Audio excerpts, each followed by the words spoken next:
ქართული ხალხური ზღაპარი. ნაცარ ქექია. იყო და არა იყო რა, ღვთის უკეთესი რა იქნებოდა. იყო ერთი ზარმაცი და მუქთამჭამელი კაცი. ცისმარე დღე კერასთან იჯდა. ხელში ჩხირი ეჭირა და ნაცარს ქეკავდა. სწორედ ამიტომ ხალხმა ნაცარ ქექიაში არქვა. ნაცარ ქექიას კარგი მეოჯახე ძმები ყავდა.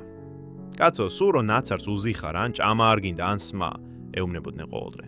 ადექი გაისარჯე, იქეთ მიდეკ, აქეთ მოდეკ და ოჯახში რამე შემოიტანე, თორე იცოდე, ჩვენ შენის თავი აღარა გვაქვს და სახლიდან გაგაგდებდო. მაგრამ ნაცარ ქექია ძმების მუქარას ერთ ხურში რომ შეუშვებდა, მეორიდან გამოუშვებდა. მობეზვდა ძმებს მისი უსაქმურობა და ერთ მშვენიერ დღეს მართლაც გააგდეს სახლიდან. ერთი ხბოზგუდა ნაცრით გაუტენეს, ხელში ჩხირი მისცეს, ჩოხის კალთაში საგზლად ჭინტი ყველი გამოუხვიეს და გაისტუმრეს. თან გააფრთხილეს. ამ ჩვენი ქვეყნის ფარგლებს გაშორდი. აქ არ დაგიგულოთ, თორე ცოცხალს არ გაგიშვებდო. კარგითო, უთხრა ნაცარ ქექიამ და გაუდგა გზას. ბევრი იარა თუ ცოტა იარა, ბოლოს ერთ უშველებელ დინარეს მიადგა. შეეშინდა ნაცარ ქექიას წყალში გასვლისა და მდინარის პირას ფართეძოზე წამოწვა. იქნებ ვინმემ გამოიაროს და გამიყვანოსო. თურმე ეს მდინარეცა და ადგილიც 9-თავიანი დევის სამფლობელო ყოფილა. საღამო ხანზე მოადგა დევი გაღმა ნაპირიდან მდინარეს და დაუწყო წყალს ხრება. დაინახა ნაცარ ქექიამ და ხაფი ხმით გასწახა. „ეი, რომელი ხარ? ახვავე აქ გამოდი, მხარზე შემისვი და გაღმა გამიყვანე. ფეხის დასველება მეზარებაო." დევს ძალიან გაუკვირდა. „აქ ჩემი შიშით გოლიათებს ვერ გაუვლია. და ეს ჭინჭრაკა რის პატრონია? ამას რომ მიბედავსო." და გამოსწახა. „ვინა ხარ? რა სულიერი ხარ? და მაგ თავხედობას როგორ მიბედავო?" ნაცარ ქექია დიდი მკვეხარა და ბაქი ბუქაც იყო. შორიდან ისეთ ტრაბახს ატეხდა, რომ კაცს გორის ნდრეკავი ეგონებოდა. შემოიყარა დოინჯი და გასძახა დევს. „აი შე კინკლავს შენა. ერთი არ მებრალებოდე და გიჩვენებდი ვინცა ვარ. მაგრამ იცოდე, თუ ჭკუით არ იქნები, ასე თავხედობას მეორედ აღარ გაპატიებ. შე ბრიყო და ბაბაყურო. ხაბირიკა არ გაგიგონია, ნაცარყლაპია ჩხირით მებძოლი. მე სწორედ ისა ვარ. არ მინდა ქვეყანა დავაქციო, თორემ ისეთი ღონე მაქვს, დედამიწას რომ ხელი მოვავლო, ზეცას შევტყორცნი და ნაცარტრად ვაქცევო. თუ გინდა შევეჯიბროთ და ერთმანეთი ღონეში გამოცადოთ. შენ მან დაიღე ქვა, მე აქ ავიღებ. მოუჭიროთ ორივემ ხელი და ვინც წვენი გაადინოს, გამარჯვებულიც ის იყოსო. აიღო დევმა ქვა, მოუჭირა ხელი და სულ დაბშნა. მაგრამ წვენი ვერ გამოადინა. დაიხარა ნაცარ ქექია. ვითომ ქვას ვიღებო? ამოიღო ჩოხის კალთაში გამოხეული ჭკინტი ყველი, მოუჭირა ხელი და წვენი სულ წურწურით გაადინა.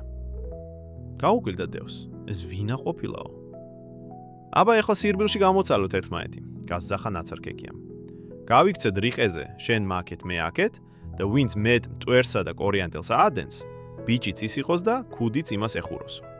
გაძუნძულდა დევი იქიდან აპირზე და რიყის ქვებს სულ ხრაშახრუში დააწყებინა, მაგრამ მტვერი ვერა და ვერ აადინა.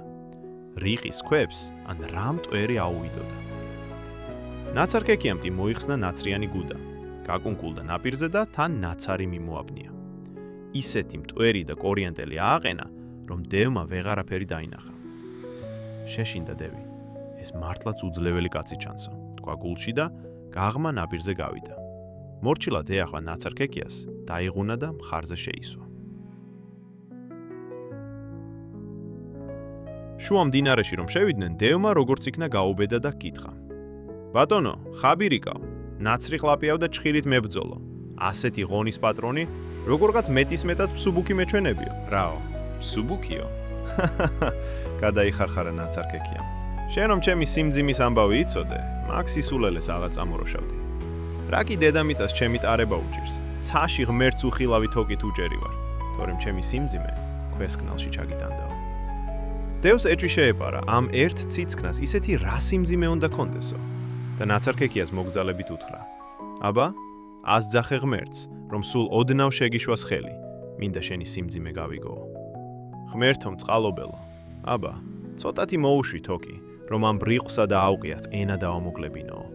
ასძახა ცისკენ ნაცარ ქექიამ. ჩუმად კი ამოიღო შვინდის გამხმარი ჩხირი და დევს კისერში დააჭირა. დევს ეგონა მთელი ზეცა ზედ დამაწვაო და შეშინებულმა მართლა ქვესკნელში არ ჩამაძვრინოსო, ხვეწნა დაუწყო. შენი ჭირიმე, უთხარი ღმერთს, ისევ აქციოს, თორემ მეტი სატანა აღარ შემიძლიაო. მოაშორა ნაცარქექიამ ჩხირი და დევიც ისევ გაიმართა წელში. ეხლა ხომ დარწმუნდი, რა სიმძიმეც მქონიაო, კითხა ნაცარქექიამ. მართლაც მეტის მეტად მძიმე ყოფილხარო, უპასუხა დევმა და შინ მიიპატიჟა. ნაცარქექია ტახტზე დასვა. თვითონ კერა გაახურა და ცომი მოზილა.